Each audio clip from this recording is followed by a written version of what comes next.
চাকরিকে না করার আগে ভালো করে সিদ্ধান্ত নিন যে নিজের ব্যবসাটা তৈরি করে ফেলুন। অ্যাকচুয়ালি অনেকে চাকরি করেন, চাকরির সাথে কোনো রকম বিরোধ নাই, যিনি চাকরি করেন চাকরি করবেন। আমরা আসলে উদ্যোক্তা মাইন্ডসেট তৈরি করতে চাচ্ছি, একটা মানুষের মধ্যে যেন একটা উদ্যোক্তা মনোভাব তৈরি থাকে। তিনি চাকরি করেন, ব্যবসা করেন, কোনো অসুবিধা নাই। চাকরিতেও কিন্তু উদ্যোক্তা মানসিকতা দরকার। আপনি যদি চাকরিতে ভ্যালু অ্যাড করতে না পারেন, সেল বাড়াতে না পারেন, কস্ট কমাইতে না পারেন, আপনার কিন্তু চাকরিও থাকবে না। সো আমরা বারবার যেটা বলার চেষ্টা করছি সেটা হচ্ছে যে আপনার মধ্যে যেন কোনো একটা আইডিয়া তৈরি করার, যে আইডিয়া দিয়ে বিজনেসের গ্রোথ হবে, বিজনেস ডেভেলপমেন্ট হবে, বিজনেসের পরিবর্তন আসবে, যেটার মধ্য দিয়ে আপনার একটা কন্ট্রিবিউশন থাকতে হবে। আপনার কোনো না কোনো কন্ট্রিবিউশন থাকতে হবে একটা প্রতিষ্ঠান। আপনার যেন এরকম না হয় যে আমি 9টা 5টা আসলাম চলে গেলাম, কোম্পানির কী হলো আমার কিছু যায় আসে না। তো যারা অনেকে চাকরি করেন, হয়তো ভেবেছিলেন সারা জীবন চাকরি করবেন, তাদেরকে আমি আসলে শিখিয়েছি, বলার চেষ্টা করেছি যে তুমি চাইলে কিন্তু পার্ট টাইম একটা ব্যবসাও করতে পারো। 5টার পরে যে টাইমটা আছে 9টা 10টা পর্যন্ত, এই টাইমটাকে কাজে লাগিয়ে চাইলে কিন্তু একটা ব্যবসা করা সম্ভব। এবং সেটা কিভাবে করতে হয় সেরকম অজস্র হাজারো উদাহরণ আমাদের প্ল্যাটফর্মে কিন্তু আছে। আপনারা দেখতে পাচ্ছেন আমাদের অনেক উদ্যোক্তা মাস্টারি করছে, বিভিন্ন শিক্ষকতা করছে, বিভিন্ন প্রতিষ্ঠানে কাজ করছে, ইঞ্জিনিয়ার, অনেক প্রফেশনাল লোকজন পার্ট টাইম কিন্তু ব্যবসা করছে। সো আমি আসলে ওইটাই বলার চেষ্টা করছি যে আপনি চাকরিকে না করার আগে একটা পার্ট টাইম ব্যবসা করেন।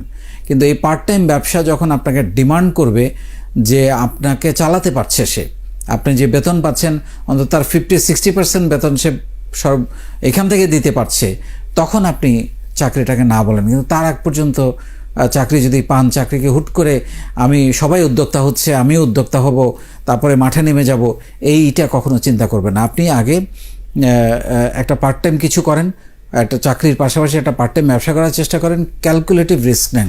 রিস্ক তো নিতেই হবে, ব্যবসা মানেই রিস্ক, জীবন মানেই রিস্ক। আপনি কোনো কিছুই আপনি সাঁতার না কেটে পানিতে নামলে রিস্ক হবে, আপনি ডুবে মারা যাবে, এটাই স্বাভাবিক।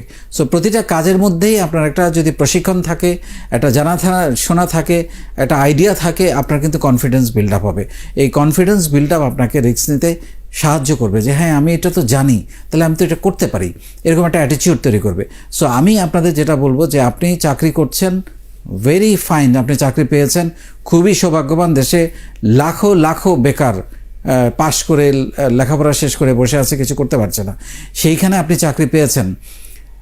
কিন্তু আমি আপনাদের বলবো যে আপনি যদি ব্যবসা করতেই চান, আপনি পার্ট টাইম একটা ব্যবসা শুরু করেন, যাতে করে একসময় এই পার্ট টাইম ব্যবসা যখন আপনাকে ডিমান্ড করবে যে এই ব্যবসাকে বড় করতে গেলে অনেক আরও আগে নিতে হলে আপনি চাকরি ব্যবসা দুইটাই একসঙ্গে করে সম্ভব না, তখন আপনি চাকরিটা ছেড়ে দেবেন। কারণ তখন আপনার আর বার্ডেন হবে না। আপনি হয়তো কিছুটা শুরুর দিকে একটু কম খরচে চললেন, কিন্তু আলটিমেটলি ব্যবসাটা যখন বড় হবে আপনার স্যালারিটা কম্পেনসেট করতে কোনোই অসুবিধা হবে না।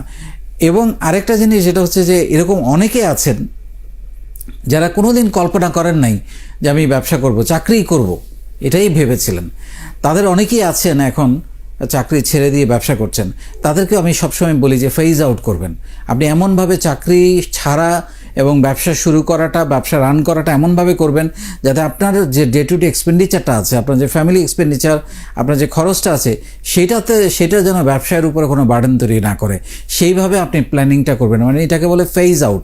মানে একটা ইন করে আরেকটাকে এমনভাবে আউট করতে হবে, ব্যবসাটাকে ইন করে চাকরিটাকে এমনভাবে আউট করতে হবে যাতে করে দুইটা কিছু সময় একসঙ্গে থাকে এবং আপনার একটা খরচের জন্য আপনাকে যেন চিন্তা না করতে হয়। কারণ এটা খুবই গুরুত্বপূর্ণ লাইফে এই সিদ্ধান্তগুলো নেওয়া। সো আমি একই কথা আবার বলবো যে আপনি চাকরি করুন, পার্ট টাইম একটা ব্যবসা করার চেষ্টা করুন, এবং সেই ব্যবসাটা যখন আপনার ফুল টাইম ডিমান্ড করবে তখন চাকরি ছেড়ে দিয়ে তারপর ব্যবসাটাকে বড় করুন। এবং এইভাবে যদি আপনি কাজটা করেন, একদিন আপনি দেখবেন যে আপনি শুধু চাকরি করারই স্বপ্ন দেখেছিলেন, আপনি কত শত মানুষের কর্মসংস্থান করার ক্ষমতা আপনার ভেতরে আছে, সেটা আপনি কোনোদিন চেষ্টাই করেন নাই, চিন্তাই করেন নাই। এই নিজের বলার মতো একটা গল্প আপনাকে সেই সুযোগ তৈরি করে দিয়েছে একজন বড় ব্যবসায়ী হওয়ার। এবং সেই স্বপ্ন আপনি লালন করুন, ধারণ করুন, ইনশাল্লাহ একদিন আপনি এগিয়ে যাবেন। অনেক ধন্যবাদ।